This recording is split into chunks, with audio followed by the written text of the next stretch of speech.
Hey everyone, welcome back to Corporate Decoder, the place where we unpack these dense financial filings and find the juicy details so you don't have to. Get ready because today we're re-diving into GMTech Incorporated's latest 10Q report, and let S just say things are getting interesting as they pivot heavily into the smartphone business. This report covers GMTech Incorporated's financial health up to the 31st of July 2025, a period that seems to show a strong shift in their business focus. Remember, GMTech is primarily operating through subsidiaries in Asia selling smartphones, and in North America providing it consulting services. Let S jump straight to the financial statements to see how this pivot is playing out.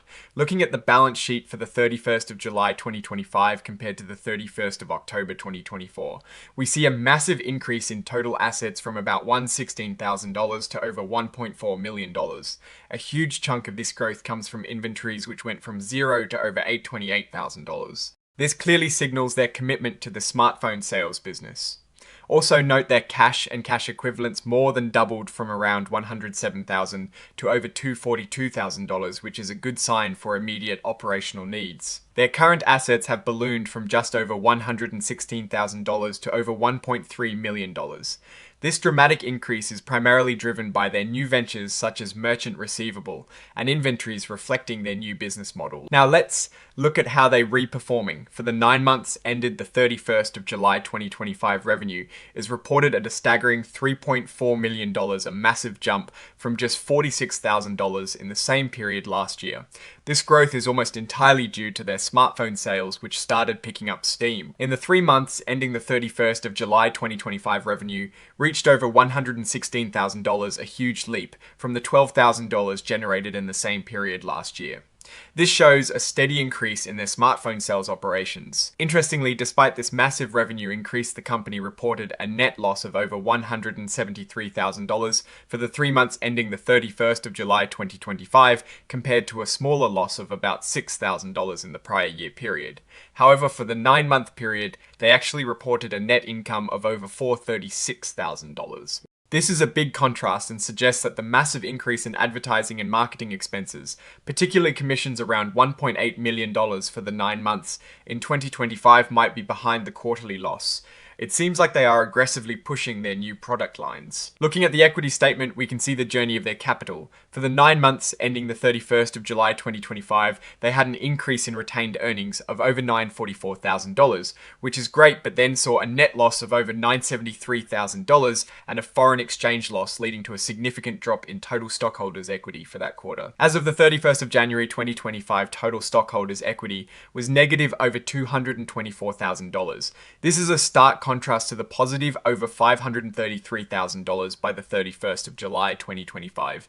This significant swing indicates substantial capital injections or profit generation within that period, which is mostly attributed to the 9-month profit. The cash flow statement gives us a clearer picture of their cash movements. For the 9 months ended the 31st of July 2025, they generated positive cash flow from operating activities of over $196,000.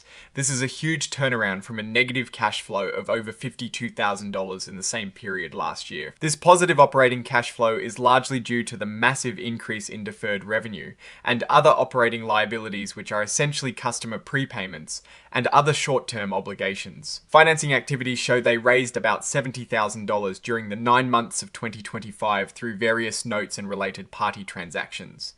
This is on top of the $140,000 they raised through stock issuance in the 9 months of 2024. Let's dig a bit deeper into the notes. The company is heavily focused on smartphone sales through Shengang Excellence Limited in Asia, and at consulting via GMTech Inc. In North America, it looks like the smartphone business is where the action is. They are using US generally accepted accounting principles and have adopted the 31st of October as their fiscal year end. An important note here is their policy on foreign currency translation, which is standard. We see inventories of $828,000 as of the 31st of July 2025, which was in T there a year prior. This reinforces the significant inventory buildup for their smartphone sales. The cost of revenue, however, is only $784,000, meaning they still have a good chunk of inventory remaining. On the equity side, they issued 12 million shares as of the 31st of July 2025, which was a significant increase from 5 million shares in late 2023. This indicates they've been bringing in capital through share issuances. They have operating leases both in New York and Hong Kong. The significant lease expenses and liabilities show they are setting up physical operations for their new business. The weighted average discount rate for these leases is around 5.49%, which is a reasonable rate. For the US operations, GMTech has net operating loss carryforwards, but a full valuation allowance is applied because management isn't sure they'll be able to realize these future tax benefits. This is typical for companies in a growth or turnaround phase. Here is a red flag for the 9 months ending the 31st of July 2025-3. Customers accounted for 57% of revenue, while for the previous year it was 100% from 3 customers. This concentration risk means their financial health is heavily reliant on a few clients. For the 3-month period ending the 31st of July 2025, however, all revenue came from retail customers, with none exceeding 5% of total revenue, which is a good sign of diversification at the retail level for that specific quarter. On the flip side, they have a massive vendor concentration risk. For both the 3 and 9-month periods ending the 31st of July 2025-1, vendor accounted for 100% of their cost of revenue.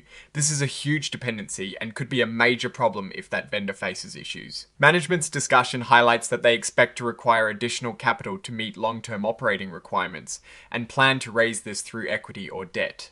They also mention having only 2 employees besides officers and directors, which is very lean. They are relying on existing funds operating income and further equity or debt issuances to fund operations. They don't have a specific plan for future funding but anticipate further equity financing. This lack of a concrete funding plan, especially for their growth ambitions, could be a concern. Now, for something critical, the report identifies several material weaknesses in their internal controls. They don't have an independent audit committee, which is a significant governance issue. They also lack proper segregation of duties, particularly with cash controls, and do not have robust controls for data backup or security. These weaknesses mean there is a real possibility of errors in their financial reporting that might not be caught. The report is signed by the Chief Executive Officer and Chief Financial Officer on the 19th of September 2025. Overall, GMTech Incorporated appears to be in a significant transition phase, aggressively pursuing the smartphone market. The massive revenue growth is impressive, but it's accompanied by high marketing costs leading to a quarterly loss and a concerning reliance on a single vendor. The material weaknesses in internal controls also raise a red flag for investors regarding the reliability and accuracy of their financial reporting. They need to address these control deficiencies and diversify their vendor relationships to build a more sustainable and less risky business model. What is your take on GMTech S-Bold Pivot and their current financial health? Let us know your thoughts in the comment section below. If you found this deep dive helpful, please hit that like button and subscribe for more corporate analysis that cuts through the jargon. And don't forget to join our Discord community linked in the description for even more exclusive insights and discussions. Thanks for watching, and I'll see you in the next one.